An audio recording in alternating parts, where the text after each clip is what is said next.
어제 북한 특별 열차가 북경에 갔습니다.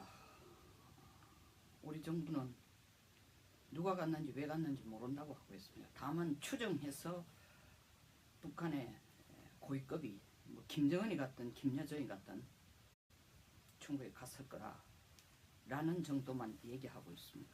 사실 모를지도 모르죠. 알면서 숨기는 수도 있고. 중요한 건 뭐냐, 누가 불러서 갔냐, 누가 가겠다고 해서 갔느냐. 이거는 거의 저는 100% 확신합니다. 중국이 먼저 불렀다고 봅니다. 이유는 여러 가지입니다. 지금 미북 정상회담이 5월 말에 예정이 되어 있습니다. 근데 김정은이 우리 대미 특사단을 통해 트럼프에게 전한 말을 만나고 싶다 얘기한 것은 사전에 중국과 조율이 된 게 아닙니다. 이것을 중국은 미북이 함께 힘을 합쳐 중국을 기습했다라는 표현까지 했습니다. 무척 섭섭하고 배신까지 당했다는 느낌이죠.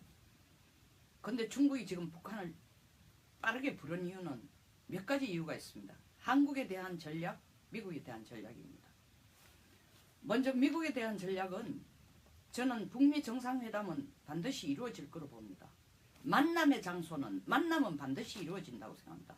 트럼프도 그 만남을 김정은이가 중간에 노할까봐 노심초사하기 때문에 볼턴이나 폼페이오 같은 강경자를, 대북 강경자를 전면에 내세웠음에도 불구하고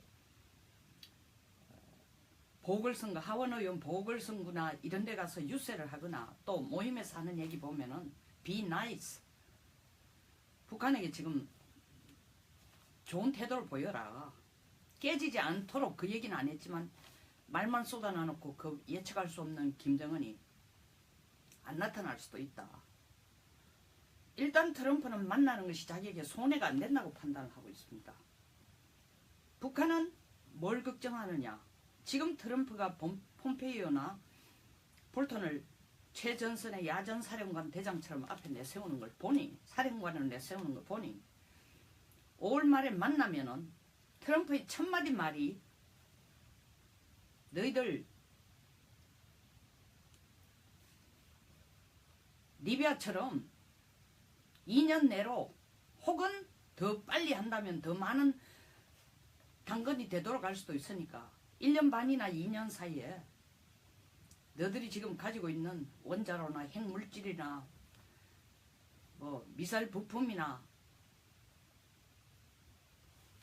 이 모두를 걷어들여 가지고, 물론 그 전에 다음 달부터라도 바로 IAEA 국제원자력 협력기구에 사찰을 받고 우리한테 보고한 것뿐만 아니라 IAEA가 들어가서 북한 전역을 샅샅이 한 반년 정도 그 이상 뒤져가지고 핵개발의 여지가 조금이라도 보이는 걸 전부 다 찾아내고, 그리고 그 결과에 따라 우리가 지정하는 시설이나 물질이나 자료나 부품 다 전에 리비아가 테네시에 갖다 놓던 처럼 테네시 연구소에 갖다 놔라 라는 얘기를 저는 트럼프가 먼저 꺼낼 가능성이 굉장히 높다고 봅니다. 그런 경우 김정은이 어떻게 대응해야 될 것인가. 자기 말로는 비핵화하겠다고 했는데 그러지 말고 몇 개월만 우리가 미사일을 발사하는 걸 동결할 테니 중단할 테니 그걸 봐가면서 순차적으로 하자든지, 아니면 트럼프 대통령에게 그런 요구를 하려면 요구하기 전에 먼저 대북 제재부터 풀어주라. 당신 입으로 얘기했잖냐. 우리 정권을 안 바꾸겠다면서. 내가 유지하는 체제를 안 바꾸려고 하면 체제가 유지되도록 돈줄을 조이지 말아야 될 거 아니야. 이런 얘기가 오갈 거라는 겁니다. 그럼 볼턴이 얘기한 것처럼 북한이 시간 끄는 그런 작전을 벌리거든 회담도 끝내지 말고 일어서라고 했는데, 실질적으로 국제적인 예의 때문에 안 일어서기는 하지만 내용상으로는 실제 회담을 결렬시키는 거나 다름없는, 다시 말하면 북한으로서는 절대로 받아들일 수 없는 2년 내로 다 치워라. 다 너희들이 갖고 있는 핵 관련 시설, 물질 전부 다를 미국으로 갖다 놔라. 제안을 할 거라는 겁니다. 그걸 예상을 하고 있는 거예요. 지금 폼페이오나 볼턴이 들어온 거로 보면. 그 경우 북한이 그래도 미국의 줄을 잡고 계속 할 수 있는 방안이 뭔가 하는 것을 중국에 논의하러 갔을 거고, 중국은 그에 대해서 북한에게 협조를 줄 수 있는 거는 야 전략을 무조건 트럼프가 그런 얘기를 끄집어내기도 전에 네가 먼저 쌍계 전략을 내라.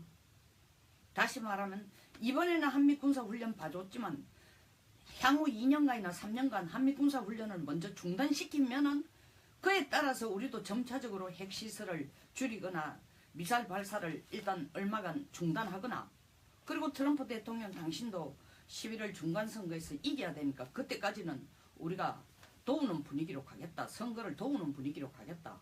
그러려면 미 국내가 북한 핵 미사일 중단하는 걸 일단 눈으로 봐야 되지 않냐. 그것까지 협조하겠다. 거기에 대한 상응 조치를 주면은 상응한 대북 제재를 풀어주면은 그 다음 당일은 그때 가서 하자. 이게 바로 2007년 2월 13일 끄집어낸 단계적 조치의 1단계입니다. 그걸 제안을 하겠죠. 뭐 왈가왈부합니다. 설왕설래하지만 미국은 쉽게 양보하지 않을 거고 그러면 김정은으로서의 되돌려 받은 부담은 정말 한반도에서 자기가 확고한 핵 포기 의지를 폐기 의지를 안 보였기 때문에 트럼프가 군사적인 제재를 가할 가능성이 더 커진다는 걸 느낄 겁니다. 그러니까 중국과 지금 상의할 건 뭐냐? 북한이 가서 리비아식으로는 절대 트럼프가 요구해도 받아들일 수 없다. 어떻게 이걸 시간을 좀 끌면서 미국과의 얘기를 연결 계속 중단하지 않고 계속할 수 있는 방법이 뭐냐. 중국이 나서서 이 종전선언과 평화협정 사이에 중국이 역할을 좀 해라. 그리고 그걸 해라 하기 전에 중국이 먼저 북한에게 제안을 할 겁니다. 야, 종전선언은 미국하고 북한하고 둘이 하는 거 아니야. 너희들이 종전선언 했는지 몰라도 둘은 판문점에 앉아서 1953년 7월달에 서명을 했지만 그 자리에 서명할 때에 종전된다고 이게 종전이 아니라 정전 상태라는 것을 같이 인정해 준 사람이 내가 바로 시그너토리. 나도 서명자의 한 파트너야. 중국이 협력하지 않는 종전선언이 어떻게 있을 수 있어? 그렇게 터집을 잡아. 중국도 그거 바람 넣어줄 테니까 이 얘기하러 간 거예요. 이 얘기. 그러니까 우리가 남북 정상회담에서 무슨 종전선언 어떻게 하지만 중국이 지금 입을 딱 다물고 지켜보고 있는 게 뭐냐? 문재인 정부가 얼마나 프로 중국, 프로 북쪽으로 행동할 것인가? 다시 말하면 남북과의 관계, 한중과의 관계를 한미 관계의 관계보다도 더 가까운 느낌을 느끼면서 일을 추진해 갈 것인가? 그걸 남북 정상회담에서 한번 보고 있자는 겁니다. 그래서 지금 아무 말도 안 하고 있을 뿐이지만 실제로 중국은 북한이 중국과 상의도 하지 않고 중국의 허락도 받지 않고 미북 정상회담을 전격적으로 하겠다고 트럼프에게 약속한 것 자체에 대한 배신감, 그것에 아직 이를 갈고 있기 때문에 이 기회에 북한을 살살 달래서 그건 너 둘이 하는 거 아니야. 미북 간에 하는 거 아니야. 우리 말 들어. 내 말 들으면 자다가 떡 생기는 거야. 내 시킨 대로 하면 체제도 안 무너지고 내가 밖으로는 유엔 제재에 합의를 해서 적극적으로 너희들한테 고삐를 땡기는 것 같지만 뒤로 너희들 도와줄 수 있는 방법은 충분해. 공개적인 숫자로 하지 말고 석탄을 우리한테 양은 적게 주지만 전에보다 덜 수출하지만 그 돈을 바로 그 자리에서 결제 안 하고 39호실로 비자금으로 다른 채널 통해 보내주면 될 거 아니냐. 정권 유지가 중요한 거지 겉으로 나타나는 통계가 중요한 게 아니잖냐. 북한이 받아들일 수 있는 제안이에요. 그러니까 겉으로는 미북 정상회담 하는 것을 환영한다, 동의한다고 중국 얘기했지만 중국은 지금 미북 정상회담 가는 걸 아주 못마땅하게 생각하는 거예요. 어쨌든 무슨 이 빌미를 잡아서라도 시간을 끌거나 이것이 미국이 원하는 대로 안 가기를 바라는 겁니다. 그걸 중단시키기 위해서는 종전선언으로 가는데 평화협정을 넘어가는데 중국의 몫이 반드시 중국이 발을 들여놓을 수 있는 여지가 반드시 있어야 된다고 생각합니다. 그걸 북한을 불러들여가지고 합의하거나 상의하지 않고는 어렵다고 판단한 거예요. 그러니까 남북 정상회담, 미북 정상회담 있기 전에 중국이 먼저 자기들의 입김을 넣을 수 있는 기회를 지금 잡으려고 중국이 먼저 부른 겁니다. 북한도 절대로 중국이 불러준 거에 대해서 섭섭할 거 없어요. 지금 이 기회를 기다렸다. 우리가 이때까지 몸값을 낮춰가지고 중국에서 뭐 고위직에 오면은 뭐 어쩌지 못하는 것처럼 헤매고 있었고, 아버지 세대도 김정일 때도 그렇게 국빈 대접을 하면서 우리와 정상회담을, 북중 간의 정상회담을 중국이 먼저 초청하라 해도 해주지를 않았는데, 그리고 내가 지금 집권한 지가 6년이 넘었지만 해주지 않고 있다. 날 한 번도 정상으로 초청해주지 않다. 한국 대통령 정상으로 불러주면서 못마땅한데 지금 시진핑이 지금 불러주니까 너무 잘 된 거죠. 더더구나 트럼프에게 미국 정상회담 하겠다고 겁도 없이 카드를 던져놓고 보니까 트럼프가 클린턴도 아니고 부시도 아니고 호락호락하지도 않다는 거죠. 그리고 전쟁의 위협은 과거 어느 때와 비교 안 될 정도로 더 커지고 있다는 걸 느낀 겁니다. 그 중국이 불러준 건 때마침 불러준 거예요. 두 번째, 한국에 대한 논의는 뭐냐. 남북 정상회담은 우리 전 세계에 다 알려지도록, 왜 언론을 통해서 발표를 했으니까. 남북 정상회담에서 비핵화와 종전선언을 같이 논의하겠다 했습니다. 분명히 종전선언을 우리가 언급을 했어요. 그러면 중국으로서는 북한에게 가르쳐주는 한 수가 뭐냐면, 너희들이 종전선언을 끄집어내기도 전에 한국이 먼저 종전선언을 끄집어냈다. 남북 정상회담에서 그걸 다루겠다고. 그러면 이걸 동시에 추진하든지 아니면은 북한들은 도저히 불안해서 못할 테니까 종전선언부터 어떤 움직임을 보이면 우리도 구체적인 핵 폐기안을 내겠다. 아니면 더 나아가서 이 종전선언을 남북 간에 앉아서 한다고 해결될 것이 아니다. 여기는 반드시 중국의 예스가 있어야 된다. 왜? 정전협정에 중국도 서명을 했기 때문이다. 직접 당사자는 아니지만 분명히 이 정전을 하는데 중국도 큰 역할을 했다. 그러면 결국 한반도의 문제는 미국과 북한 간의 문제가 아니라 중국 그리고 나아가서는 한국의 문제이기도 하다. 그러니까 남북 정상회담만 할 것이 아니라 한중 정상회담 그리고 북중한 정상회담도 거쳐서 의견을 수렴해야 된다. 라는 식으로 한국에게 씌우라는 거죠. 미국에게도 마찬가지입니다. 트럼프를 만나서 이것이 북한이 원하는 것처럼 돈만 받아오고 쉽게 말해서 유엔 제재만 풀어준다라는 답만 얻기를 바라는데 무슨 조건으로? 미사일을 연말까지 중단해 줄 테니까. 그 답이 안 나오면은 그것을 트럼프가 허락하지 않는다면은 중국이 북한에게 얘기합니다. 그러면 한국에게 덤태기로 세워라. 한국 압력하는 걸 나도 도와줄 테니까. 지금 미국이 중국에게 경제 보복을 하겠다고 관세를 600억 달러나 때렸는데 내가 전에 사드 배치 때문에 한국 내가라는 거 중국이 전번에 한국 사드 배치 반대하면서 우리가 화장품이나 이런 문제를 가지고 굉장히 엄청나게 한국에 수조의 피해를 목줄을 줘오니까 18개월 동안 한국 국민이 전부 패닉 상태가 되더라. 다시 한번 그렇게 해줄 테니까 그 뒤는 내가 맡을 테니까. 그리고 한국이 뭐 중간재 부품 이런 걸 팔아가지고 우리한테 돈 번다 하지만 우리가 지금 한국의 수출 대상 국가로서 1위 아니냐. 미국보다 2배 더 많은 돈을 연간 한 380조 정도를 우리와 무역을 통해서 지금 벌고 있는 한국인데 무역 볼륨이 그 정도 된데 25% 아니냐 그들의 무역에서. 미국은 기껏해야 12%밖에 안 하는데 내가 한국 목줄 줘줄게.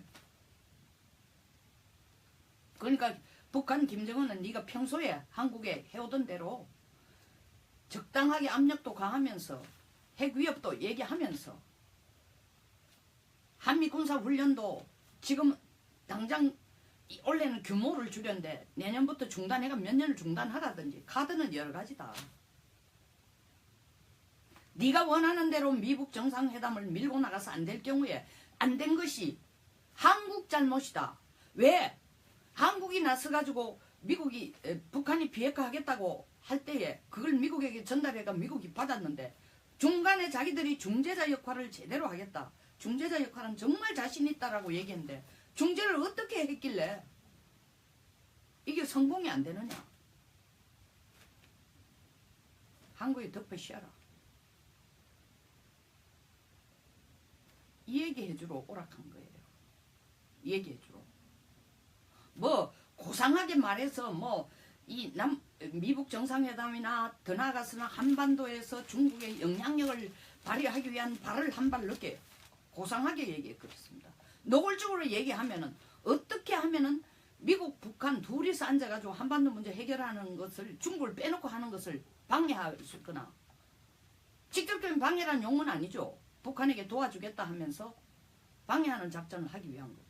두 번째, 남쪽이 이번 걸 기회를 해가라도 어떻게라도 한미동맹을 좀 더 견고하게 하거나 미국이 하는 말에 설설 기는 쪽으로 가는 것은 중국으로서는 바람직하지 않은 거예요. 가급적 김정은과 가까워지고 가급적 중국과 더 가까워지는 걸 원하는데 그게 지금 예상치 않는 방향으로 미국의 말을 들어주는 쪽으로 가는 것 자체가 중국으로서는 한없이 불편한 거예요. 그러니까 정상이 아니라 북경에서 북한 대표단 뭐 그게 김여정이가 가든 김정은이 가든 사실은 엄청난 차이가 없습니다. 더 중요한 것은 메시지니까. 김여정이 와도 우리가 평창올림픽 때 김여정 온 것을 메시지를 김정은이가 직접 보냈으니까 김정은이 직접 여기 와서 한 말처럼 취급하지 않습니까?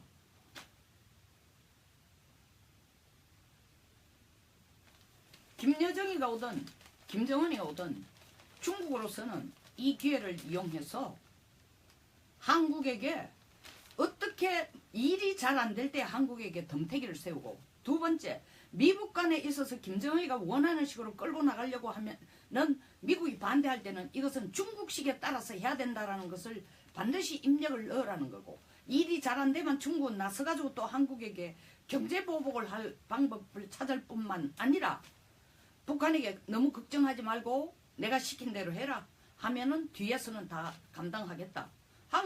북한은 중국은 바로 한국에게 할 얘기가 있습니다. 너 작년 10월 30일 북경 참 우리 외무상하고 만나가 얘기했잖아. 산불정책 한다면서. 그리고 대통령이 안보 특보들까지 나서가 한 얘기 뭐야? 그건 당연한 거라고 얘기했잖아. 실천해라. 지금 가동도 안 됐는 사드 그거 말로 놔두고 있나? 제대로 가동도 안 되고 헬기를 가져가가지고 헬기로 기름 날라다 갖다 주는 게 그게 제대로 되냐? 안 되니까 빼라 얘기하고 그리고 더 이상 추가 임시 배치하겠다고 너 대통령 했는데 그 시간 끌어가지고 임시 배치도 하지 말고 미국이 한미동맹도 중요하지만 계속 이래서 미국의 우산하에 있는 미사일 방어 시스템 한다는 것도 안 한다고 했으니 그것도 안 하고 지금 일본이 길길이 날뛰고 있는데 이 기회를 이용해서 한국, 일본, 미국이 군사적인 협력을 동맹 수준으로까지 끌고 가자 해도 절대 no way, hell no, 절대 안 한다고 얘기해라. 이 압력을 한국에 다시 한번 넣을 거라는 거죠. 제가 장담을 합니다. 반드시 이렇게 나올 거라고 중국이. 그걸 북한과 사전에 모의할 뿐만 아니라 내용이야 모의할 것도 없습니다.